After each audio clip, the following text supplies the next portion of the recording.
नमस्कार, खबर असरदार देख रहे हैं आप। मैं हूं आपके साथ कमरुद्दीन खान। इस वक्त की बड़ी खबर, देश की सुरक्षा को मोदी सरकार ने सुनिश्चित किया। यह बड़ा बयान सामने आया है। आपको बता दें, दोनों कार्यकाल को अलग करके नहीं देख सकते। मोदी सरकार ने गरीबों का जीवन स्तर सुधारा। मोदी सरकार ने बिचौलियों से मुक्ति दिलाई। वन रैंक वन पेंशन से जवानों के परिवारों को मदद दी। सेना में तालमेल के लिए CDS बनाया। देश में कारोबार को मोदी सरकार ने आसान बनाया। पाइप से पेयजल की बड़ी योजना शुरू की। किसानों के खाते में 72,000 करोड़ रुपए डाले। कश्मीर से धारा 370 को मोदी सरकार ने हटाया। कोरोना को काबू करने के लिए अब तक सरकार सफल रही, लोग भी सफल हो रहे। कोरोना से साथ जीना सीखना होगा। मोदी सरकार ने 75 नए मेडिकल कॉलेज बनाए। पीड़ित हिंदुओं को नागरिकता देने का काम किया। तो ये महत्वपूर्ण बातें गृह मंत्री अमित शाह ने कही हैं एक्सक्लूसिव बातचीत के दौरान। हमारे editor in chief Rahul Joshi से एक्सक्लूसिव बातचीत में गृह मंत्री अमित शाह ने ये सारी उपलब्धियां बताई हैं मोदी सरकार की, मोदी सरकार 2.0 की उपलब्धियां, क्योंकि एक साल पूरा हो चुका है मोदी सरकार 2.0 का, और उसी को लेकर एक्सक्लूसिव बातचीत की उन्होंने न्यूज़ 18 नेटवर्क से। तो बड़ी बातें आपको बता रहे हैं। पीड़ित हिंदुओं को नागरिकता देने का काम किया मोदी सरकार ने। कश्मीर से धारा 370 को मोदी सरकार ने हटाया। यह बड़ी उपलब्धि है। कोरोना को काबू में करने के लिए अब तक सफल रहे। कोरोना के साथ जीना सीखना होगा। मोदी सरकार ने 75 नए मेडिकल भी बनाए हैं, मेडिकल कॉलेज भी बनाए हैं। तो ये सारी बड़ी बातें कही हैं गृह मंत्री अमित शाह ने न्यूज़ 18 नेटवर्क से एक्सक्लूसिव बातचीत में। दोनों कार्यकाल को अलग करके नहीं देख सकते, यानी जो उपलब्धियां हैं वो 2014 से ही मानी जाएंगी। सेना में तालमेल के लिए CDS बनाया गया। तो बड़ी खबर आपको बता रहे हैं, देश में कारोबार को मोदी सरकार ने आसान बनाया। ये बड़ी उपलब्धि है। पाइप से पेयजल की बड़ी योजना शुरू की, ये भी सरकार की बड़ी उपलब्धि। किसानों के खाते में 72,000 करोड़ रुपए डाले गए।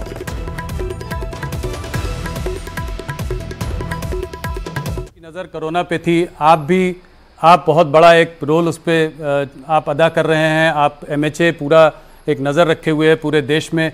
इसके बीच में भी आप मौका नहीं चुके और मध्य प्रदेश में आपने जो है सरकार बदल दी।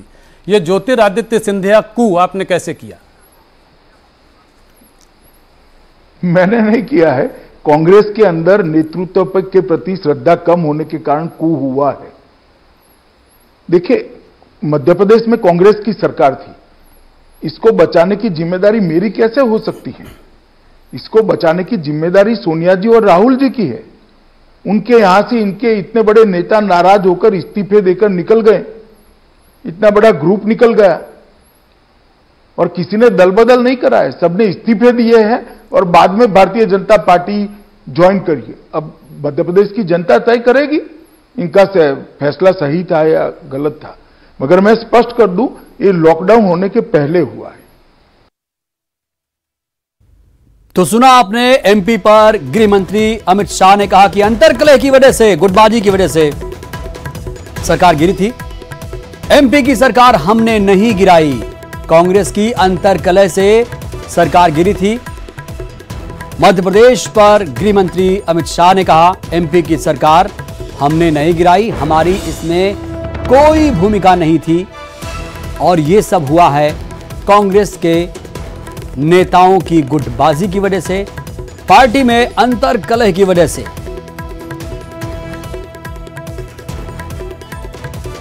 तो मध्य प्रदेश की सियासत पर गृह मंत्री अमित शाह ने दो टूक जवाब दिया।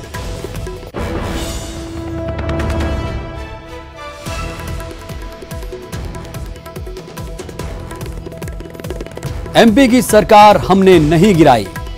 बड़ी खबर आपको बता रहे हैं, कांग्रेस की अंतर्कलह से सरकार गिरी।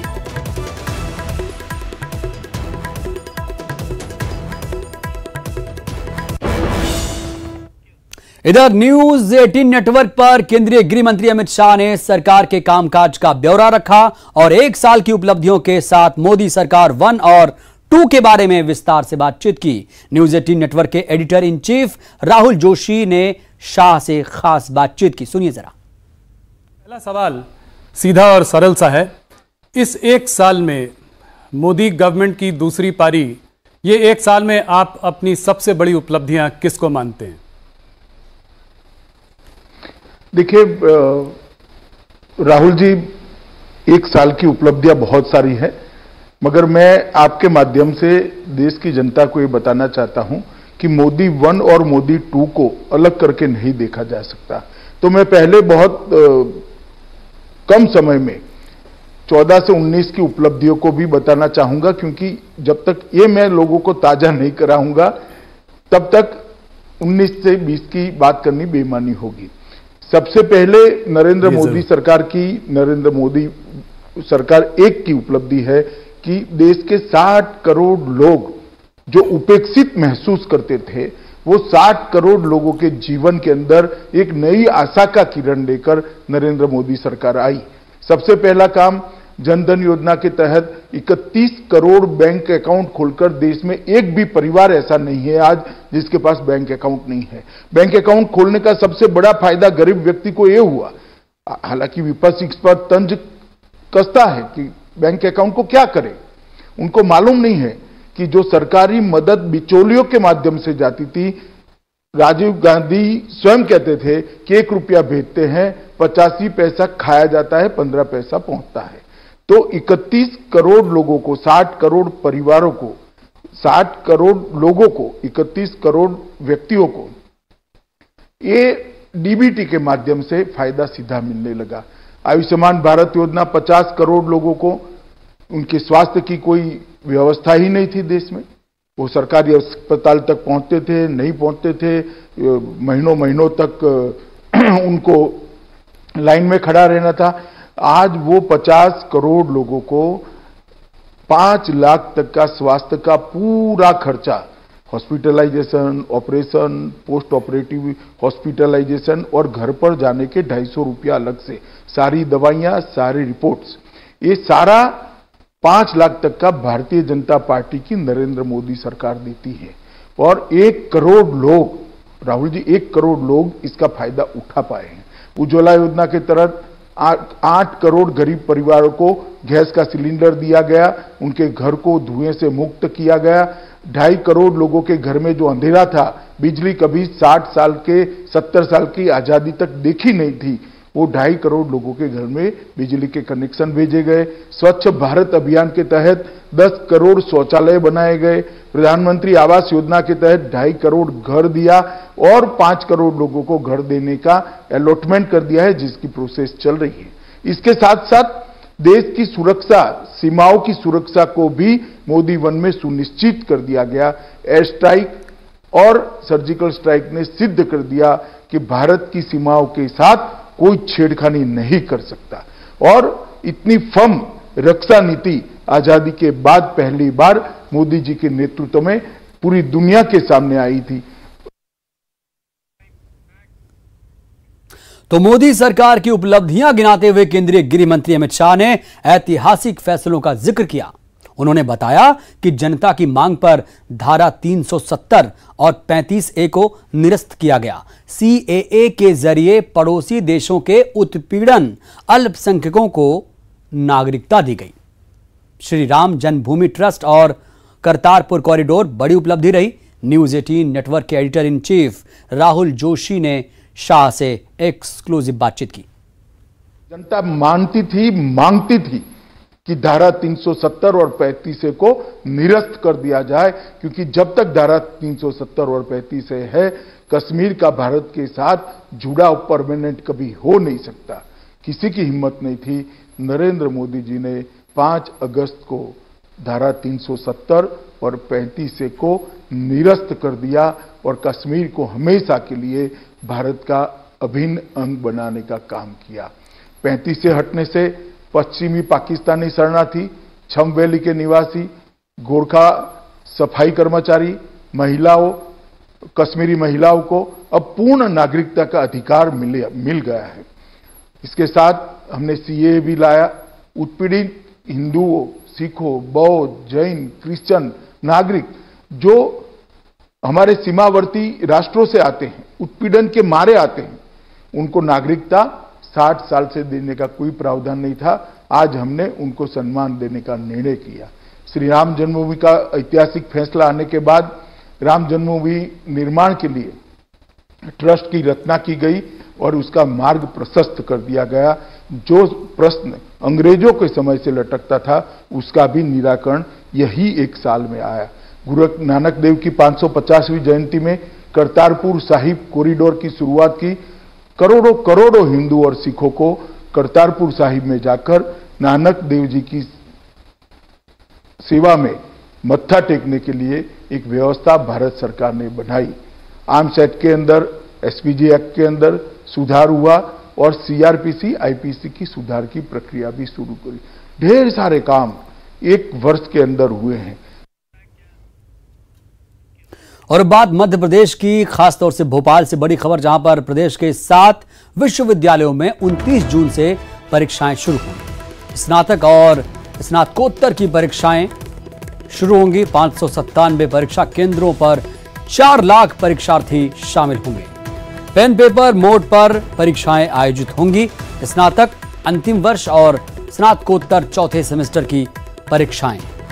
लगभग 1 लाख परीक्षार्थी ऑफलाइन परीक्षा में शामिल होंगे। स्नातकोत्तर में चौथे सेमेस्टर की परीक्षाएं होंगी। तो बड़ी खबर आपको बता रहे हैं, 7 विश्वविद्यालयों में 29 जून से परीक्षाएं शुरू होंगी।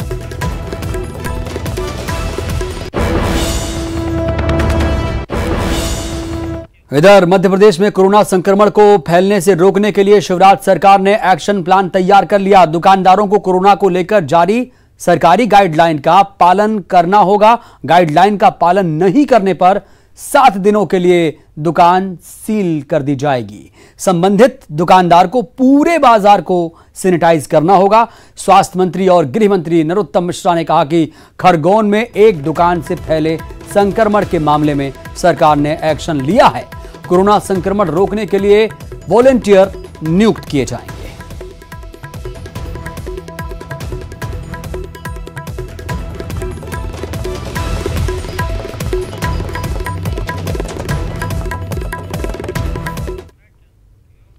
इधर स्वास्थ्य मंत्री नरोत्तम मिश्रा ने कोरोना को लेकर पूर्व की कमलनाथ सरकार पर बड़ा आरोप लगाया। उन्होंने कमलनाथ सरकार पर कोरोना को लेकर इंटेलिजेंस की रिपोर्ट को नहीं मानने का आरोप लगाया। उन्होंने कहा कि दुबई से इंदौर फ्लाइट आई थी, उसमें आए लोगों से इंदौर और दूसरी जगहों पर कोरोना फैला। नरोत्तम मिश्रा ने कहा कि कमलनाथ सरकार अगर इंटेलिजेंस की रिपोर्ट मान लेती तो प्रदेश में कोरोना नहीं फैलता।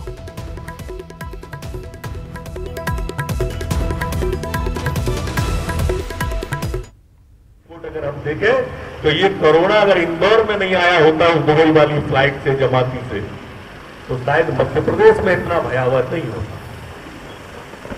इंदौर से ही भोपाल में आया, इंदौर से ही बाकी के मध्य प्रदेश, चाहे वो उज्जैन हो, चाहे खंडवा हो, बुरहानपुर हो, यहां तक कि हमारे डबरा तक में अगर गया तो इंदौर से ही गया। लॉकडाउन में घरेलू उपभोक्ताओं को मिले बिजली बिल आधे करने के सरकार के फैसले पर कांग्रेस भड़क उठी है। पीसीसी चीफ कमलनाथ ने सरकार के घरेलू बिजली बिल से लेकर उद्योग, दुकान, शोरूम, रेस्तरां से फिक्स चार्ज की वसूली को टालने को नाकाफी बताया। कमलनाथ ने खराब अर्थव्यवस्था के मद्देनजर सभी तरह के उपभोक्ताओं को छूट देते हुए उनके 3 महीने के बिजली बिल पूरी तरीके से माफ करने की मांग सरकार से की। कमलनाथ ने प्रदेश सरकार के बिजली बिलों को लेकर लिए गए फैसलों को अजीबोगरीब बताया।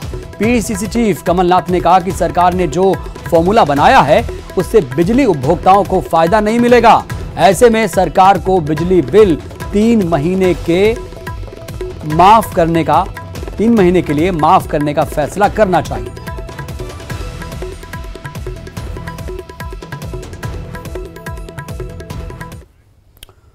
और अब खबर रायपुर से, जहां के सप्रे शाला मैदान को छोटा करने पर सियासत जारी है, लेकिन महापौर एजाज ढेबर का कहना है कि सप्रेशाला को शानदार पर्यटन स्थल और खेल ग्राउंड के तौर पर विकसित किया जा रहा है। उन्होंने कहा कि विरोध के पीछे वो लोग हैं जो पिछले 15-20 सालों में वहां कोई काम नहीं करवा सके। एजाज ढेबर ने फुटबॉल ग्राउंड के छोटा होने की बात को गलत बताया।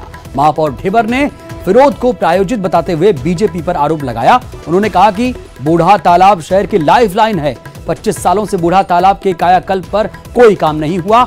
अब जाकर 2 करोड़ की लागत का ब्लूप्रिंट तैयार किया गया है। वहीं पूर्व मंत्री बृजमोहन अग्रवाल ने इस फैसले पर सवाल उठाए। को पहले 15-20 साल पहले वहां काम कर लेना था, वो लोग नहीं कर पाए क्योंकि अब उसका स्वरूप चेंज हो रहा है। वो छत्तीसगढ़ का सबसे सुंदर पर्यटन स्थल बनने जा रहा है, तो लोगों को पेट में तकलीफ हो रही है। इसलिए ये प्रायोजित विरोध है, क्योंकि अगर वहां पर सही में अगर विरोध होता तो वहां खिलाड़ियों को करना चाहिए था, जो खिलाड़ी वहां पर निरंतर खेलते हैं। जब उनको पूरी जो आज ड्राइंग डिजाइन जो आज ब्लूप्रिंट दिखाया गया तो वो भी सब संतुष्ट हैं, किसी को कोई परेशानी। और बूढ़ा तालाब के सौंदर्यीकरण का कोई विरोध नहीं है, परंतु सौंदर्यीकरण के नाम पर मैदान को छोटा किया जाए ये गलत है। और मैंने जहां तक उनकी पूरी स्कीम देखी है, मेरे हिसाब से तो अगर तालाब का सौंदर्यीकरण कर रहे हैं तो तालाब इन मैदानों से 100 फीट दूर है, 200 फीट दूर है, तो तालाब का सौंदर्यीकरण करने मैदानों को छोटा करने की आवश्यकता ही नहीं है। उसके पीछे उनकी सोच क्या है? और वो भी जो कर रहे हैं छोटा तो 300 मीटर तक कर रहे हैं, जबकि यहां से लेकर वो 600 मीटर है। खबर इंदौर से, जहां क्राइम ब्रांच ने हथियारों के तस्कर गिरोह को गिरफ्तार किया। पुलिस ने 6 तस्करों को भारी मात्रा में हथियारों के साथ पकड़ा। इंदौर शहर में ये सभी हथियारों की सप्लाई करने वाले थे। पुलिस ने इन तस्करों से 12 पिस्टल, 23 कट्टे समेत कुल 35 हथियार और 7 कारतूस बरामद किए। आईजी के मुताबिक शहर में अभी तक की सबसे बड़ी गिरफ्तारी और हथियारों की बरामदगी हुई। पुलिस पकड़े गए सभी आरोपियों से पूछताछ कर रही है। प्रदेश भर में अपराधियों के विरुद्ध विशेष अभियान की शुरुआत हुई है और इसी कड़ी में आज इंदौर में यहाँ क्राइम ब्रांच में एडिशनल एसपी राजेश दंडोतिया के नेतृत्व में एक गैंग पकड़ा गया है, जिसके 6 सदस्य गिरफ्तार किए गए हैं, जिनसे 35 इलीगल फायर आर्म्स रिकवर हुए हैं, जिसमें 12 पिस्टल हैं और 23 कट्टे हैं। 7 राउंड भी इसमें बरामद हुए हैं।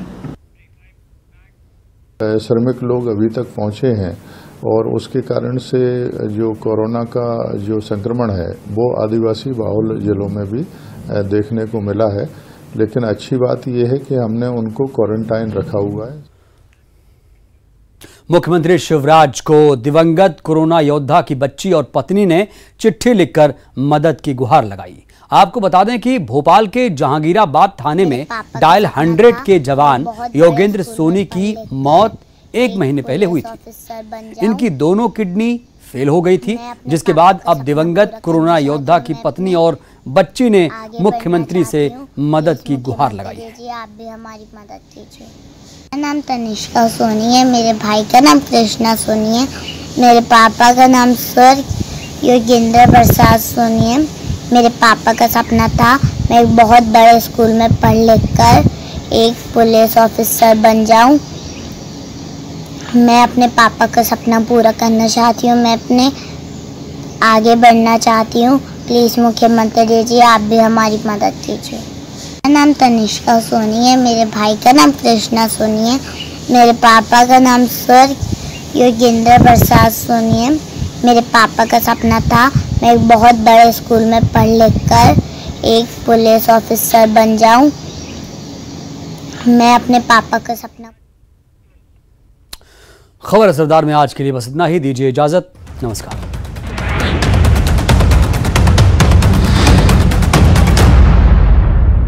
डाबर बबूल आयुर्वेदिक पेस्ट।